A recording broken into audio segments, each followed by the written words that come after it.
Hello, everyone. I am Rashmeet Kaur, and I'm happy to welcome you back to this amazing series in which we are interviewing young leaders who are doing great in the sustainable supply chain space.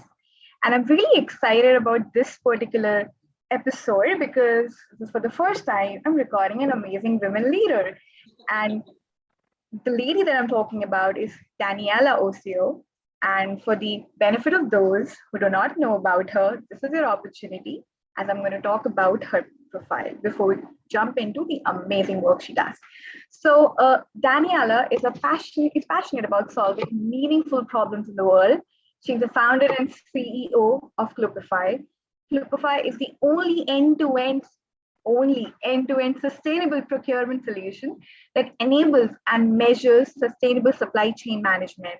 From supplier selection to collaboration, they make it easy for brands to integrate sustainable sourcing.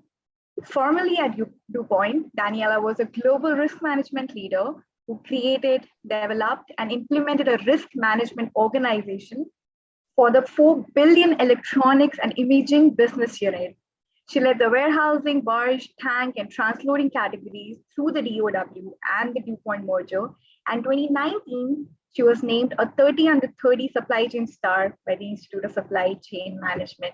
Now, isn't that fascinating for all our listeners? Daniela, welcome to the show. I'm so glad to be having this opportunity.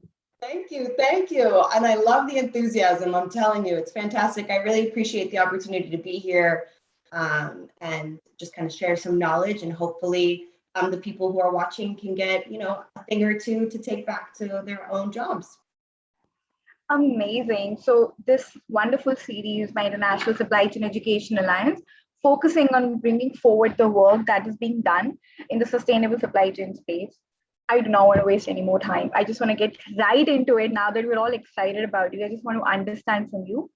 So let's start with the basic questions, give us an extended background on the current role, this amazing venture. What's the mission of Kloopify? What are some techniques that you use to measure sustainable supply chain factors? Let's get started with that. Fantastic, thank you. So a little bit about myself and what's got me here. So as you said earlier, I'm very passionate about solving meaningful problems. And when the pandemic happened, I did what I think a lot of people did, which is took inventory of their lives and realized, is this exactly what I've set up to do? And is this what I want to do?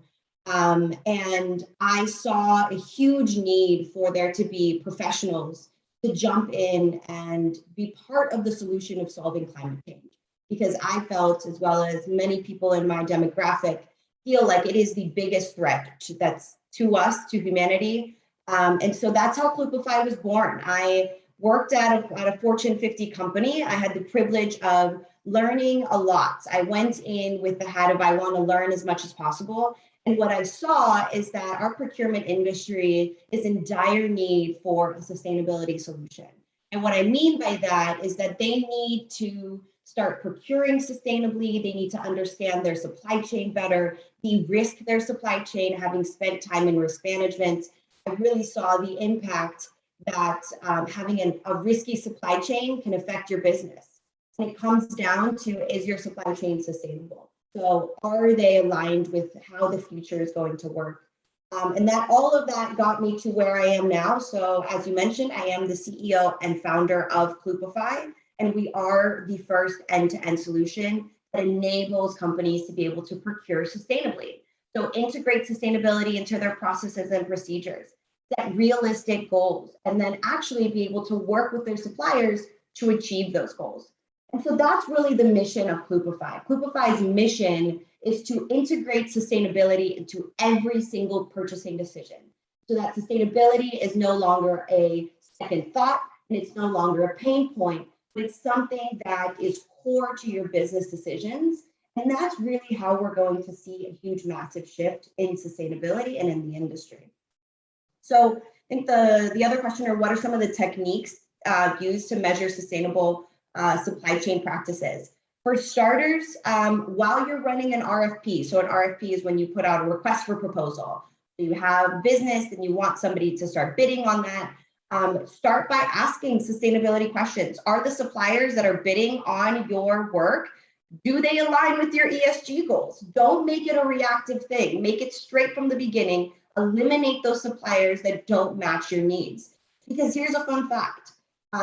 Although 85% of organizations have announced really aggressive sustainability goals, only 2% are actually achieving those, which means there's a huge gap between the people announcing and how successful they are.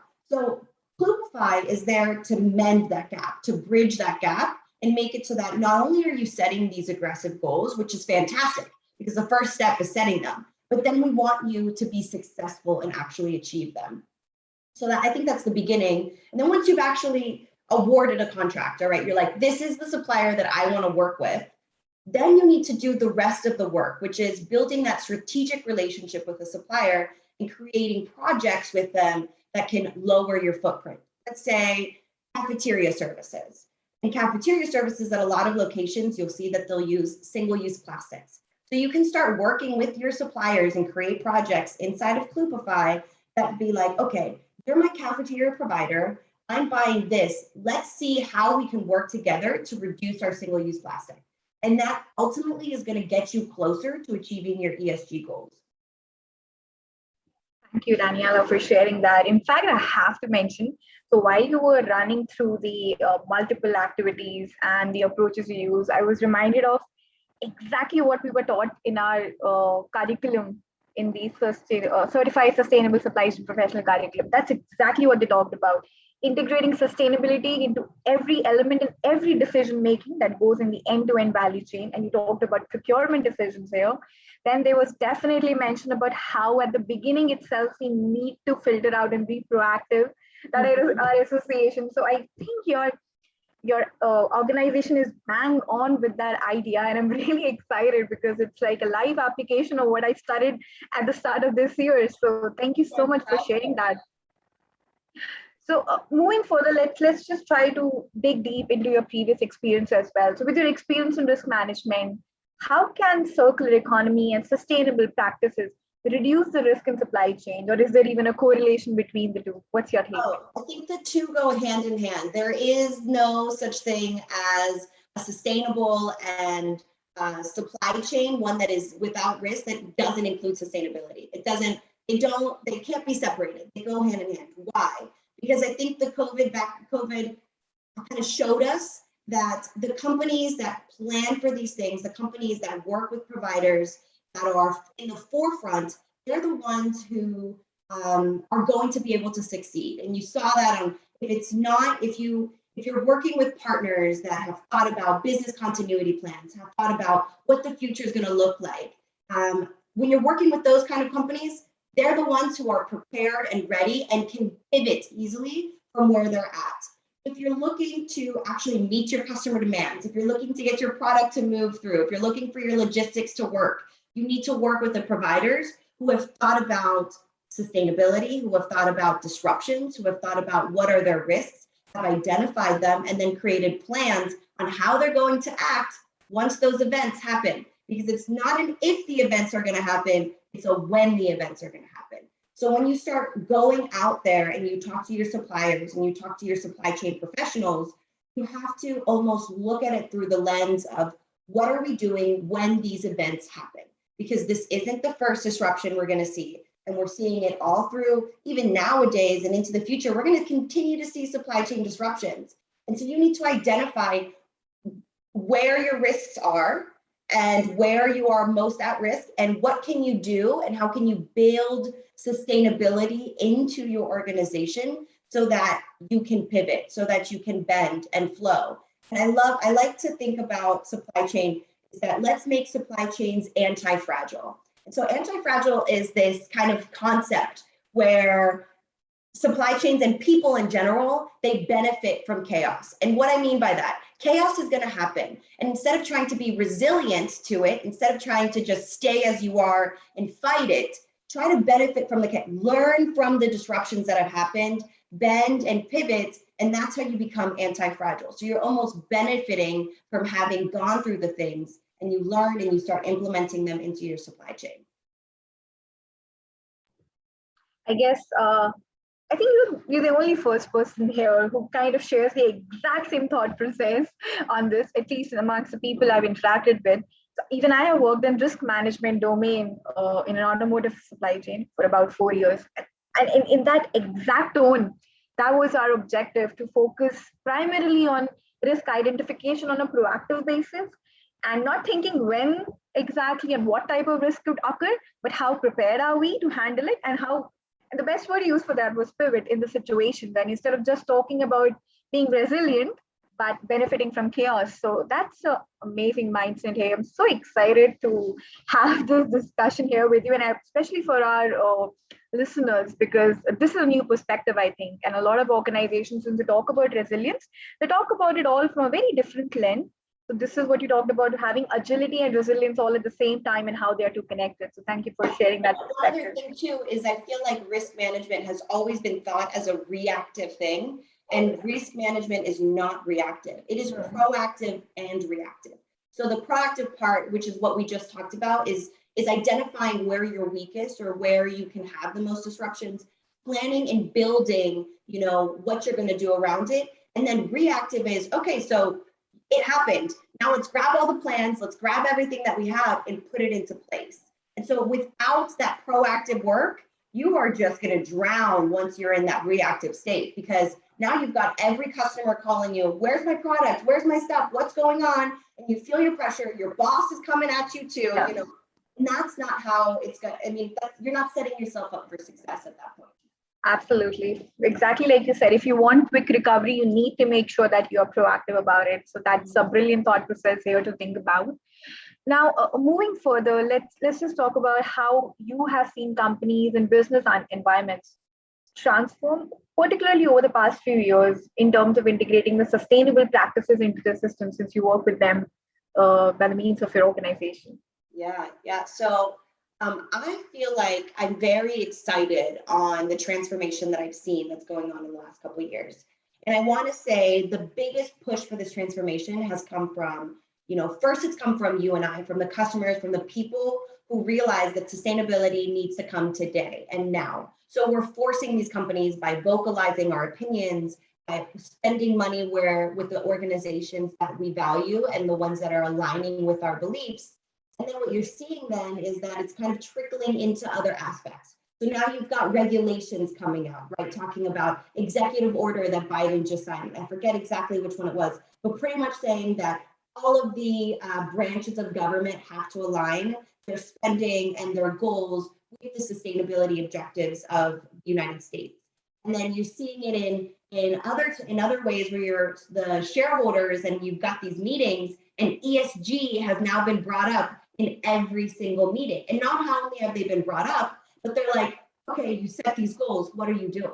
What are you doing to achieve them? And how are you going to get there? And so I'm seeing this huge transformation where now it's no longer lip say, where it's like, we are going to do all of these things. It's like, well, you won't get the money if you don't do it. You won't advance. You won't be able to do business anymore if you don't go down this direction.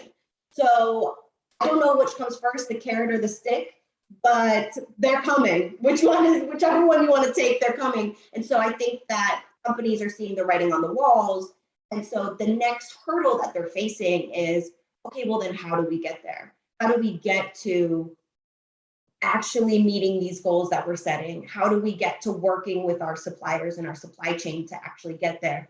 And starting to understand their own environmental footprint.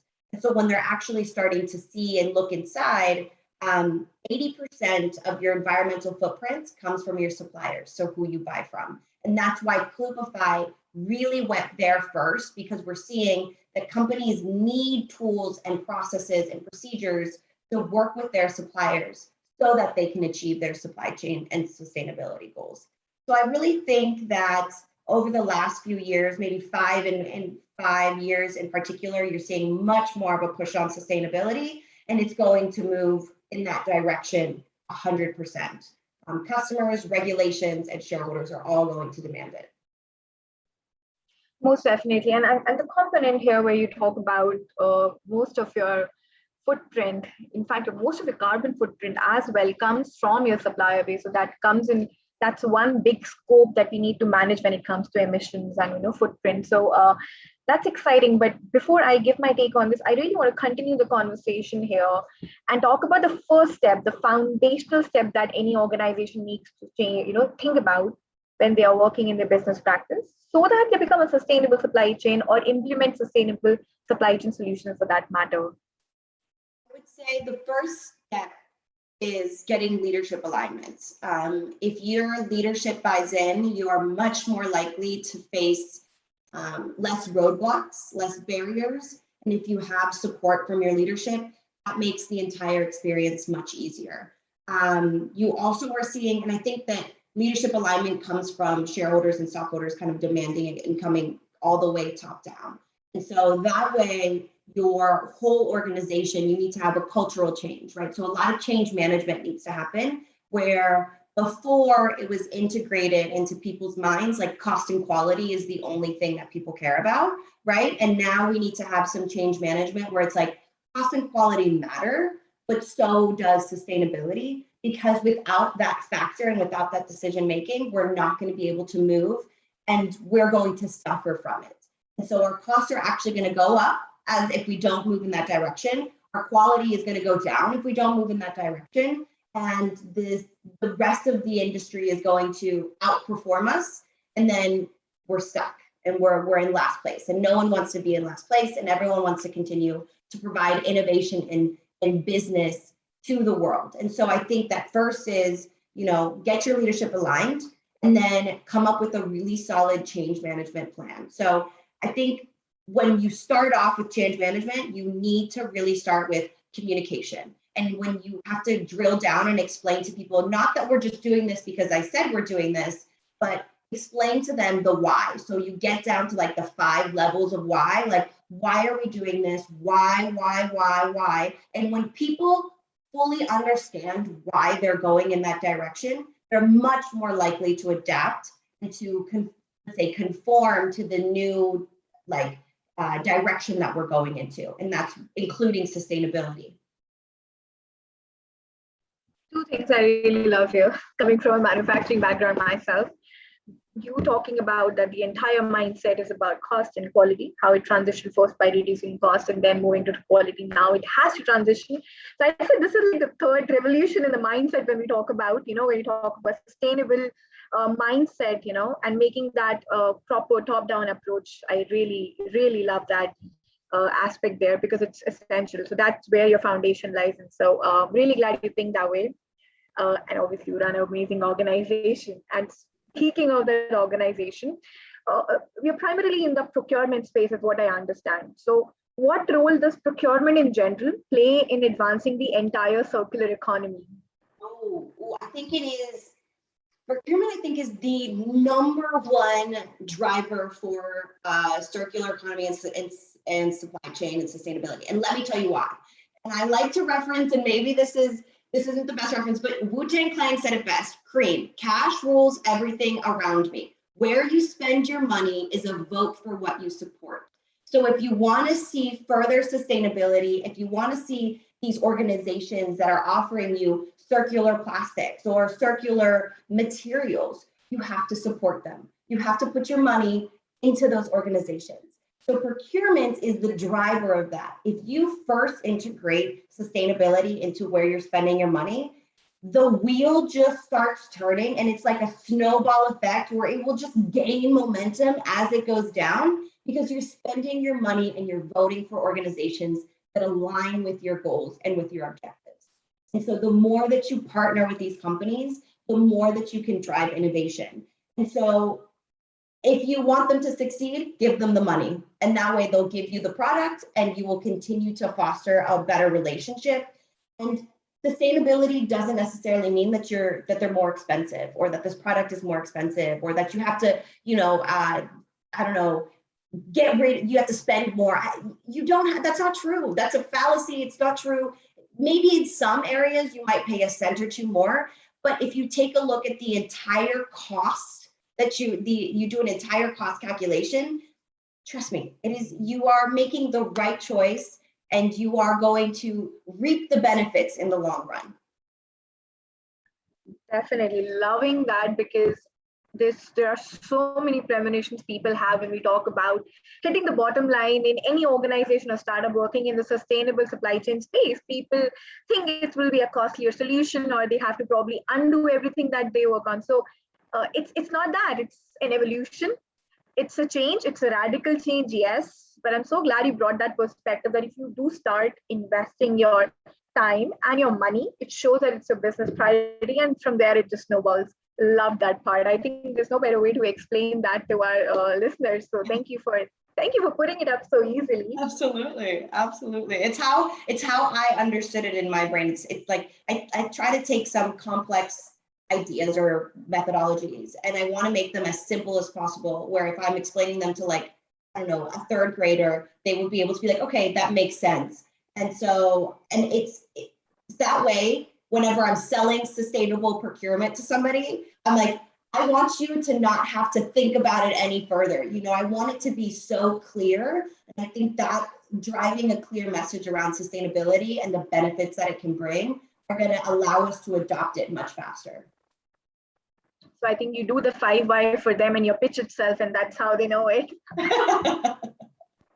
Exactly. Yeah. So talking about Kloopify, so let's just try to understand how exactly Kloopify help organizations achieve their goals, the sustainability and the circularity goals. Yeah. So from the beginning, so I think I mentioned this a little bit earlier, but from the beginning, we want to create proactive sustainability identifiers. So when they're going to run an RFP, we make sure that, for example, in Kloopify, your buyer sends out a link to all of the people bidding on this contract. And in that link, the supplier will start providing the buyer with information about their sustainability projects. Do they have ESG goals? Do they have circularity goals? What products do they use currently that are eco-label compliant, for example? So you start creating a sustainability profile on each supplier that's betting on a contract. So what you can do is then eliminate the ones that don't align with your ESG goals, right? And so let's say you have 5, you eliminate 2, you're down to the 3. So then after that, you can take a look at the contract from, yes, a quality and a quantity and the price, but you're also now considering environmental and sustainable practices inside of that decision making. And then after you've awarded the contract, that's when you start creating strategic relationships with your suppliers. And that's so important. When you create strategic relationships with your suppliers, you're de-risking your supply chain, because you're creating a foundation of open communication, of gain, pain sharing, all of those other things. And so in addition to kind of working with them on quality, quantity, and risk, you also want to work with them when it comes to your sustainability goals, because each sector has unique wants and needs, and there's a lot of data that needs to go back and forth between your supplier and you have to share a whole bunch of information. So Kloopify provides a centralized location for them to share all their sustainability data, as well as create projects with their suppliers that align with their ESG goals. And that way the buyer has full visibility into what projects you're doing with that supplier that are like, okay, we want to reduce our water consumption, or we want to do XYZ in the environmental field. And so your supplier and your buyer are on that same page, and they're working towards a unified goal. And all of it is coming back to a centralized location, which is Kloopify. And so we really just want to eliminate any complexity. We want to make it very simple for everyone involved to achieve their goals. And so part of that is also baking it so that you have one centralized place for all of the sustainability data. Because if you think about what makes a company sustainable, it's what are their processes and procedures? What are their manufacturing processes? Are they using chemicals of concern? What eco labels do they have if there's an eco label in that industry? There's so much data that needs to go back and forth. And right now it's being done with these ad hoc solutions. So you've got a lot of Excel spreadsheets going back and forth. You've got a lot of time-consuming and costly kind of processes in place, which get us further away from achieving our goals. And so Kloopify came in to make it simple, streamline, and connect all of the key stakeholders. I think as a solution evangelist yourself, since you solve the problems of the world, two things I loved about what you said just now is basically streamlining of the operations, making it simple. The world is trying to make things difficult, and no, I don't understand why. And the second aspect that you talk about, reducing the complexity for better alignment, nothing like it. I think those two things go hand in hand, and that's the way forward, not just from your perspective of making circular supply chains, but in general in our supply chains. There's enough complexity in the world. There is, and supply chains are complicated enough, and there's so much information that has to go back and forth. Why not simplify your life? Why not take back some of the time so that you can foster more strategic and that you can do more value add things?